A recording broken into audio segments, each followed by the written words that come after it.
भाई लाख रुपए का खर्चा करने के बाद भी अगर आपने गलत लैपटॉप ले लिया, फिर बाद में यही सोचोगे कि भाई पहले अगर मैं टेकम की वीडियो देख लेता, एक बार उस वीडियो को अच्छे से समझ लेता, फिर चाहे मुझे थिन एंड राइट लैपटॉप चाहिए, मेरा काम गेमिंग लैपटॉप पे हो सकता है कि नहीं हो सकता, एंड इस टाइम पे कौन सा लैपटॉप सबसे लेटेस्ट चल रहा है मार्केट में, ये मुझे पता चल जाता एंड मैं बढ़िया सा लैपटॉप ले लेता। तो भाई आज की इस वीडियो के अंदर कंपेयर करके देखते हैं परफॉर्मेंस के बेसिस पे किस लैपटॉप पे आखिर कैसा काम हो सकता है एंड मेरे लिए सबसे बेस्ट लैपटॉप कौन सा रहेगा। तो देखो, अगर आपने गेमिंग लैपटॉप परचेज करना है then only go with RTX 5050 graphic card. And वो ऐसा क्यों है कि सिर्फ एक ही ग्राफिक कार्ड के ऊपर मुझे फोकस करना है, उसकी वीडियो ऑलरेडी मैं बना चुका हूँ। दिस इज वीडियो, इसे जाके आपने चेक कर लेना। इसके अंदर मैंने पूरा डिटेल के अंदर एक्सप्लेन करा है why to choose RTX 5050 for a gaming laptop. And जो गेमिंग लैपटॉप है उसके ऊपर आप हैवी ऐप डेवलपमेंट भी कर सकते हो, 3D मॉडलिंग भी कर सकते हो, कंटेंट क्रिएशन कर सकते हो, स्ट्रीमिंग कर सकते हो। तो सिर्फ 2 लैपटॉप बताऊंगा जिनके ऊपर ये सारे काम हो जाएंगे। एंड अगर आपने एडिटिंग करनी है फिर उसके लिए भी प्रोफेशनल लैपटॉप्स को भी एक बार चेक करना है, उसके बाद डिसीजन बनाना है कि भाई मुझे एडिटिंग के लिए कौन सा लैपटॉप परचेज करना है। तो देखो, मार्केट में जो सबसे कम प्राइस के अंदर हमें RTX 5050 ग्राफिक कार्ड मिलता है जिस लैपटॉप में, दैट इज एसर का नाइटो V15 लैपटॉप। एंड इसका प्राइस सिर्फ 94,000 रुपीज है। एंड लैपटॉप में i7 13 जनरेशन 13620H प्रोसेसर दिया गया, 10 कोर एंड 16 थ्रेड्स वाला H सीरीज का 13 जनरेशन प्रोसेसर है। एंड ये जो प्रोसेसर है ये जनरली लाख रुपए से ऊपर के बजट के लैपटॉप के अंदर मिलता है, लेकिन एसर नाइटो में 94,000 रुपीज के अंदर ही मिल रहा है हमें। प्रोसेसर काफी तगड़ा है, मल्टीटास्किंग, एडिटिंग, कोडिंग वगैरह सब कुछ इस पे बहुत ही ज्यादा स्मूथली हो जाता है। एंड इससे अगले वाले लैपटॉप में राइजन का प्रोसेसर है। एंड दोनों को कंपेयर भी करके चेक करेंगे कि दोनों में से आखिर कौन सा प्रोसेसर ज्यादा बढ़िया है। लेकिन एक चीज है, जैसे इसके अंदर में 16 GB की रैम मिल जाती है ना, देखो लाख रुपए का लैपटॉप है, कम से कम 16 GB की रैम तो मिलेगी, उसके अंदर तो कोई शक ही नहीं है। लेकिन ये 3200 मेगाहर्ट्ज वाली रैम है, इट इज टोटली आउटडेटेड। मेरे अकॉर्डिंग यहाँ पे कम से कम 4800 मेगाहर्ट्ज वाली रैम होनी चाहिए थी। यहाँ पे एसर को आई थिंक थोड़ा ज्यादा बेटर करना चाहिए था। बाकी 32 GB तक इसकी रैम एक्सपेंडेबल है, 512 GB की Gen 4 SSD है, storage is fine and it is also expendable. And इसके अंदर में 15.6 इंचेस की डिस्प्ले मिल जाती है, full HD display, IPS panel दिया गया, कलर्स काफी ब्राइट है इसके। लेकिन इसकी डिस्प्ले के अंदर में 165 वर्ट्स का रिफ्रेश रेट मिल जाता है। देखो, चाहे 1 लाख का बजट है लेकिन फिर भी इस प्राइस पॉइंट पे भी काफी कम लैपटॉप है जिसके अंदर में 165 वर्ट्स का रिफ्रेश रेट मिलता है। This is very rare. And finally अगर मैं ग्राफिक कार्ड की बात करूं तो इसके अंदर में RTX 5050 मिलता है, 8 GB VRAM। तो इस पे मैंने काफी ज्यादा टेस्ट करे हैं, GTA 5 खेल के देखिए, मैक्स सेटिंग पे 140 FPS मिल जाते हैं। अब देखो, जो GTA 5 गेम है वो तो 50-60,000 रुपीज के गेमिंग लैपटॉप में भी चल जाती है, लेकिन मैक्स सेटिंग पे ऐसी परफॉर्मेंस मिलनी काफी रेयर है जो कि मैं इस नाइटो V के अंदर मिल रही है। एंड उसके बाद मैंने वैलोरेंट भी खेल के देखी है, हाई सेटिंग पे 240+ FPS बड़े आराम से मिल रहे हैं। ज्यादा CPU फोकस गेम है तो इसके अंदर कोई दिक्कत नहीं है। 165 वर्ट्स रिफ्रेश रेट भी है तो उसका भी थोड़ा सा एज मिल गया। यहाँ पे गेम प्ले एकदम ही स्मूथ है। एंड आफ्टर दैट मैंने RDR 2 खेल के देखी है, अल्ट्रा सेटिंग पे full HD favour quality 50-60 FPS मिल रही है। DLSS ऑन करने पे आराम से 80 FPS तक मिल जाएंगे। लास्टली हॉगवर्ट्स लेगेसी खेल के देखिए, ultra setting, frame generation, DLSS of, 70-75 FPS मिल जाते हैं। तो गेमिंग के अंदर देखो मुझे एज सच कोई भी दिक्कत नहीं मिली है, सिर्फ गेमिंग स्कोर्स ही नहीं बल्कि इसके जो थर्मल्स हैं वो भी बढ़िया से काम कर रहे हैं। लेकिन एक चीज यहाँ पे आपने ये भी समझनी है, जो FPS ड्रॉप्स होते हैं ना उसके लिए बहुत से फैक्टर मैटर करते हैं, रूम टेम्परेचर, हीटिंग का इशू, ये सारी चीजें भी मिल जाती हैं। लेकिन इसके अंदर मुझे ऐसा कोई भी दिक्कत नहीं मिली। एडिटिंग की बात करते हैं तो इंटरमीडिएट लेवल तक की एडिटिंग आप इसके ऊपर कर सकते हो। बैकग्राउंड में अगर आप क्रोम भी यूज कर रहे हो, डाउनलोड भी कर रहे हो, साथ के साथ में कुछ भी 5-6 टैब्स खोली हुई है तो कोई दिक्कत वाली बात नहीं है। 4 मिनट की मैंने 4K क्लिप रेंडर करी थी, 7 to 8 मिनट्स के अंदर रेंडर होगी थी। एंड उसके बाद मैंने 1080p पे एडिटिंग करके देखिए, 4 से 5 लेयर वाला प्रोजेक्ट था, उसके अंदर 2 से 3 मिनट के अंदर रेंडर हो गया था। आई विल से कि मीडियम लेवल तक की, इंटरमीडिएट लेवल तक की आप एडिटिंग इसके ऊपर कर सकते हो। बढ़िया लैपटॉप है, कंसीडर जरूर कर सकते हो। Amazon, फ्लिपकार्ट, दोनों में से जहां पे भी आपको सस्ता मिल जाए जाके परचेज कर सकते हो। Amazon का लिंक आपको मिलेगा डिस्क्रिप्शन बॉक्स में एंड फ्लिपकार्ट का लिंक मिलेगा प्रोडक्ट टैब में। नेक्स्ट है भाई HP का विक्टस लैपटॉप। अब देखो, ये जो लैपटॉप है ना इसका प्राइस है 1,15,000 रुपए। वैसे इसका एवरेज नॉर्मल सेलिंग प्राइस 1,10,000 रुपए के आसपास है, लेकिन अगर आप इसे किसी भी सेल के अंदर परचेज करते हो और भी डिस्काउंट लगाने के बाद परचेज करते हो, ये चीज चेक कर लेना कि इस वेबसाइट पे कौन से कार्ड पे ज्यादा डिस्काउंट मिलेगा। तो बेस्ट ये लैपटॉप आपको 1,05,000, 1,06,000 रुपए के आसपास भी मिल सकता है, जो कि एसर वाले से ऑलमोस्ट 10-12,000 रुपए महंगे है। अब ये चीज चेक करते हैं कि अगर 10-12,000 रुपए हम ज्यादा पे कर रहे हैं तो किस चीज के पे कर रहे हैं। सबसे पहली चीज तो आ जाती है प्रोसेसर। जैसे इसके अंदर में AMD Ryzen 7 दिया गया, 260 वाला प्रोसेसर है, सबसे लेटेस्ट सीरीज है AMD की। अब देखो, मैंने इसको कंपेयर करके देखा i7 13620H के साथ में, तो दोनों के कंपैरिजन में ना जो Ryzen वाला प्रोसेसर है वो ज्यादा बढ़िया परफॉर्मेंस निकाल के दे रहा है, चाहे सिंगल कोर है चाहे मल्टी कोर है। हर एक सिनेरियो के अंदर इसकी जो परफॉर्मेंस है Ryzen वाले की वो फार बेटर है। चाहे इसके अंदर में 8 कोर 16 थ्रेड्स मिल जाते हैं, लेकिन परफॉर्मेंस हमें ज्यादा बढ़िया मिल जाती है Ryzen के प्रोसेसर में। एंड एक और चीज है, देखो जैसे इस टाइम पे रैम के प्राइसेस काफी ज्यादा बड़े हुए हैं, बट इस लैपटॉप के अंदर आपको पहले से 24 GB की रैम मिल जाती है, 5600 मेगाहर्ट्ज वाली। लाख रुपए का बजट है भाई, HP के अलावा और कोई भी ब्रांड आपको इतनी ज्यादा रैम नहीं दे रहा। मैंने भी रिसेंटली 1 लाख रुपए के बजट पे दूसरी वीडियो बनाई थी, उसके अंदर भी मैंने यही चीज मेंशन करी थी कि भाई HP के अंदर आपको 24 GB की रैम मिल रही है, लेकिन बाकी और कोई भी ब्रांड इतनी रैम नहीं दे रहा इस बजट के अंदर। एंड इसकी रैम एक्सपेंडेबल भी है, 32 GB तक हम इसकी रैम को एक्सपेंड कर सकते हैं। 1 TB की SSD जो कि आपकी ऑल्सो एक्सपेंडेबल है। अब एक चीज पे ध्यान दो, पहले से इस लैपटॉप के अंदर में रैम एंड स्टोरेज दोनों चीजें ज्यादा मिल जाती हैं बाकी सभी से। 15.6 इंच की display, full HD display, IPS panel दिया गया, 144 हर्ट्ज का रिफ्रेश रेट है,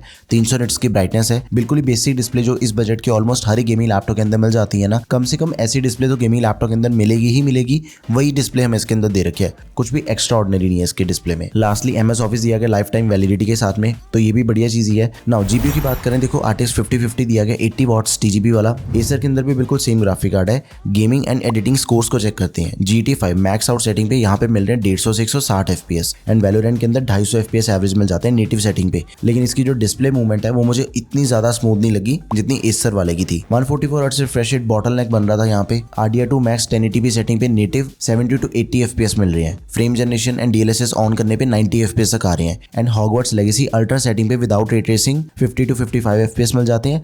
मैक्सिमम रे ट्रेसिंग करके अल्ट्रा सेटिंग पे 40 FPS तक आ रहे हैं। एडिटिंग की बात करें, देखो 1080p क्लिप इजीली रेंडर हो गई थी, 2 से 4 मिनट लगे। इसके बाद मैंने प्रीमियर प्रो पे 7 से 9 मिनट का प्रोजेक्ट रेंडर किया 4K, उसके अंदर इसमें 10 से 13 मिनट के आसपास लगे थे। अब एक चीज पे ध्यान दो, इस लैपटॉप का एक दूसरा वेरिएंट भी आता है जिसके अंदर हमें सेम प्रोसेसर मिल जाएगा जो कि एसर के लैपटॉप के अंदर मिल रहा था 13620H एंड उसका भी जो प्राइस है वो ऑलमोस्ट सेम ही है। वो लैपटॉप हमें मिल जाएगा 1,07,000 1,08,000 के आसपास। लेकिन भाई उसे आपने परचेज नहीं करना, बिकॉज बिल्कुल सेम पैसे पे करने के बाद अगर आपको राइजन के अंदर ज्यादा बढ़िया परफॉर्मेंस मिल रही है एंड लैपटॉप तो HP विक्टस ही है, तो ऑब्वियसली हमें राइजन के साथ में जाना चाहिए। तो देखो गेमिंग लैपटॉप की सिंपल सी चीज है, 95,000 रुपीज अगर आपका बजट है फिर हम बाय करेंगे एसर वाले लैपटॉप को, एंड अगर आपका बजट है 1,10,000 रुपए के आसपास फिर हम बाय करेंगे HP विक्टस को, एंड वो भी राइजन वाला। सेम बजट के अंदर i7 13620H वाला HP विक्टस उसे हमने नहीं लेना, ठीक है। यहाँ पे गेमिंग लैपटॉप खत्म होते हैं, इन दोनों में से आप कोई भी गेमिंग लैपटॉप परचेज कर लो। Amazon के लिंक आपको मिलेंगे डिस्क्रिप्शन बॉक्स में एंड फ्लिपकार्ट के लिंक्स आपको मिल जाएंगे प्रोडक्ट टैब में। अब यहाँ पे देखो प्रोफेशनल लैपटॉप स्टार्ट कर रहा हूँ मैं। अगर आप बिजनेसमैन हो, ट्रैवलर हो, कोई भी आपने ऑफिस का काम करना है, आपको ज्यादा बैटरी बैकअप भी मैटर करता है, फिर आपने प्रोफेशनल लैपटॉप परचेज करना है। बड़े पतले से थिन एंड लाइट लैपटॉप होते हैं एंड इस सेगमेंट का जो सबसे पहला लैपटॉप है that is Lenovo Yoga Slim 7। इसका जो ऑनलाइन प्राइस इस टाइम पे बता रहा है that is around 1 lakh rupees, but exactly 96,000 rupees के आसपास हमें मिल जाता है depending upon the bank offer and किस टाइम पे कौन सा डिस्काउंट हमें मिल रहा है। बाकी लैपटॉप इंटेल Evo सर्टिफाइड है, फास्ट चार्जिंग की सपोर्ट हमें इसके अंदर मिल जाती है, लंबा बैटरी बैकअप मिल जाएगा, 9 घंटे से भी ज्यादा बैटरी बैकअप आपको मिल जाएगा जिस भी लैपटॉप के अंदर आपको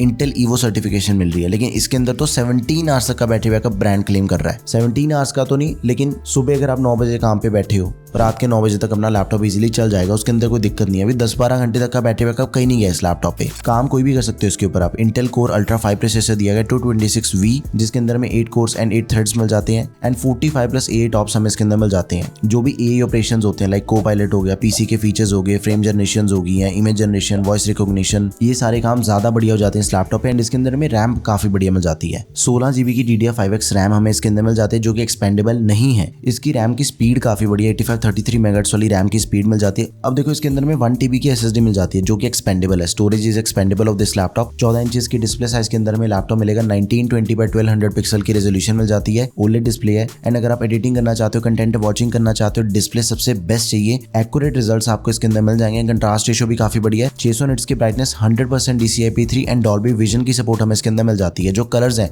वो बिल्कुल भी ओवर सैचुरेटेड नहीं लगते हैं। लो ब्लू लाइट सर्टिफाइड है, तो अपनी आंखों के ऊपर भी कोई भी स्ट्रेन नहीं पड़ेगा, चाहे आप अंधेरे के अंदर यूज करो। डॉल्बी का कंटेंट अच्छे से देख सकते हो बिकॉज डॉल्बी विजन की भी सपोर्ट हमें इसके अंदर दे रखी है। All in all totally worth it laptop है। लाख रुपए के अंदर आपको सबसे बेस्ट डिस्प्ले एंड सबसे बेस्ट प्रोसेसर मिल जाएगा, go for it. Next is Samsung का गैलेक्सी बुक 6 लैपटॉप। देखो ये जो लैपटॉप है ना ये इजीली 1,10,000 रुपए तक मिल जाता है, लेकिन अभी के टाइम पे इसका प्राइस थोड़ा बढ़ा हुआ है, 1,17,000 रुपए इस टाइम पे इसका प्राइस हो रखा है। बिल्ड एंड डिजाइन की बात करें, देखो बहुत ही ज्यादा स्लीक एंड बहुत ही प्रोफेशनल लैपटॉप है। मतलब टोटल इसकी जो वाइब है ना वो बिजनेस वाली वाइब है। अब इसके प्रोसेसर को कंपेयर करके देखते हैं। अब इसके अंदर जैसे हमें अल्ट्रा 7 मिल जाता है, कोर अल्ट्रा 7 355 प्रोसेसर दिया गया जो कि अल्ट्रा की 3rd सीरीज का प्रोसेसर है, सबसे लेटेस्ट वाला हिसाब किताब है इसका। एंड जैसे Lenovo के अंदर में मिला था 226V, इन दोनों के कंपैरिजन में ना जो अल्ट्रा 7 की परफॉर्मेंस है वो फार बेटर है, चाहे हम सिंगल कोर की बात करें मल्टी कोर की बात करें, दोनों सिनेरियोज में। अब इसकी जो रैम है दैट इज 16GB की DDR5X RAM, it is not expandable. 7467 megahertz वाली रैम मिल जाती है इसके अंदर हमें। 512GB SSD that is expandable up to 2TB। 16 inches की डिस्प्ले मिल जाती है, सेम 1920x1200 पिक्सल्स की रेजोल्यूशन दे रखी है, 350 nits of brightness and 60 hertz का रिफ्रेश रेट हमें इसके अंदर दिया गया है। MS ऑफिस है लाइफ टाइम वैलिडिटी के साथ में। कैजुअल गेमिंग के लिए, मिड लेवल एडिटिंग के लिए एकदम ही बढ़िया लैपटॉप है। आप इस पे सब कुछ कर सकते हो। प्रोफेशनली बहुत ही लंबा बैटरी बैकअप में मिल जाएगा इसके अंदर हमें, do consider this one. Next is Apple MacBook air with M5 chip.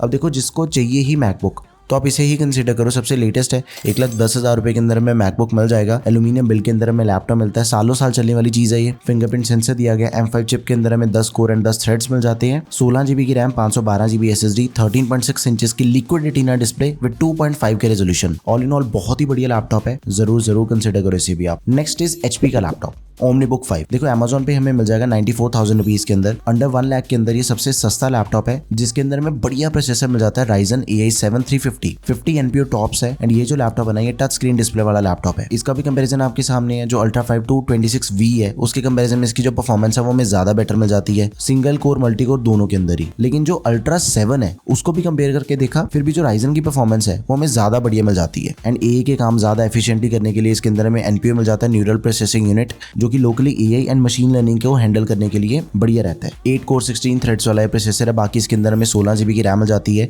7500 MHz वाली। एंड इसकी भी जो रैम है that is not expandable. 512 GB की Gen 4 SSD है, दैट इज एक्सपेंडेबल। 16 इंचेस की display with 2K resolution, IPS panel दिया गया, 300 nits of brightness, touch screen display वाला लैपटॉप अगर आपको चाहिए, थोड़ा सा डिफरेंट लैपटॉप चाहिए, do consider this one. MS office हमें इसके अंदर लाइफ टाइम वैलिडिटी के साथ में मिल जाएगा। नाउ लास्ट लैपटॉप चेक करने से पहले ना आप सभी प्रोसेसर्स का कंपैरिजन चेक करो। देखो ये चारों प्रोसेसर्स हमें मिल जाते हैं प्रोफेशनल सेगमेंट के अंदर अंडर 1 लाख रुपीस, लेकिन इन सब में से जो सबसे तगड़ा प्रोसेसर है that is Ultra 7 255H series का प्रोसेसर है। H सीरीज के प्रोसेसर बने होते हैं हैवी काम करने के लिए। एंड सबसे पावरफुल प्रोसेसर हमें मिल जाएगा Asus के VivoBook S16 OLED लैपटॉप में। बहुत ही प्यारा लैपटॉप है, बहुत ही गुड लुकिंग लैपटॉप है। एग्जैक्टली लाख रुपए के अंदर ये अवेलेबल है ऑनलाइन, फ्लिपकार्ट एंड Amazon दोनों पे। एंड बाकी इसकी ड्यूरेबिलिटी की बात करें, बहुत ही अच्छी ड्यूरेबिलिटी है, सालों साल चलने वाली चीज है ये भी। एंड इसके अंदर भी हमें प्राइवेसी शटर कैमरा दिया गया है। इंटेल का Ultra 7 प्रोसेसर दिया गया 255H, 16 कोर्स एंड 16 थ्रेड्स वाला प्रोसेसर है। 16 GB की रैम DDR5 रैम है, जिसकी स्पीड बाकी रैम से थोड़ी कम है। 5600 MHz वाली रैम है, बट इट इज एक्सपेंडेबल। तो इन फ्यूचर हम इसकी रैम को एक्सपेंड कर सकते हैं, फ्यूचर प्रूफ लैपटॉप है। 32 GB तक इसकी रैम एक्सपेंडेबल है, 512 GB SSD that is also expendable. 16 inches की फुल HD प्लस रेजोल्यूशन वाली OLED डिस्प्ले मिल जाती है, एंड वो भी 10 बिट डिस्प्ले है। ओवरऑल इसके जो कलर्स हैं, कंटेंट वॉचिंग के लिए बहुत ही बढ़िया डिस्प्ले इसकी, 500 निट्स की ब्राइटनेस मिल जाती है। अगर आप थोड़ा बहुत सनलाइट या फिर धूप वाले एरिया के अंदर भी इसको यूज करना चाहते हो तो कोई दिक्कत नहीं आएगी लैपटॉप को यूज करने में। 100% DCI-P3 दे रखी है। मेरे अकॉर्डिंग आंखें बंद करके आप इस लैपटॉप को परचेज कर सकते हो। Asus VivoBook S16 को सबसे बढ़िया परफॉर्मेंस वाला लैपटॉप है, एंड बैटरी बैकअप भी ज्यादा बढ़िया मिलेगा। बाकी इन सभी प्रोफेशनल लैपटॉप में से आपको कौन सा बढ़िया लगा, let me know in the comment section. And कोई भी क्वेरी होगी किसी भी लैपटॉप से रिलेटेड, वो भी मुझे आप कमेंट सेक्शन में जरूर बता दो। That's all for this video guys, thank you for watching the video, peace out.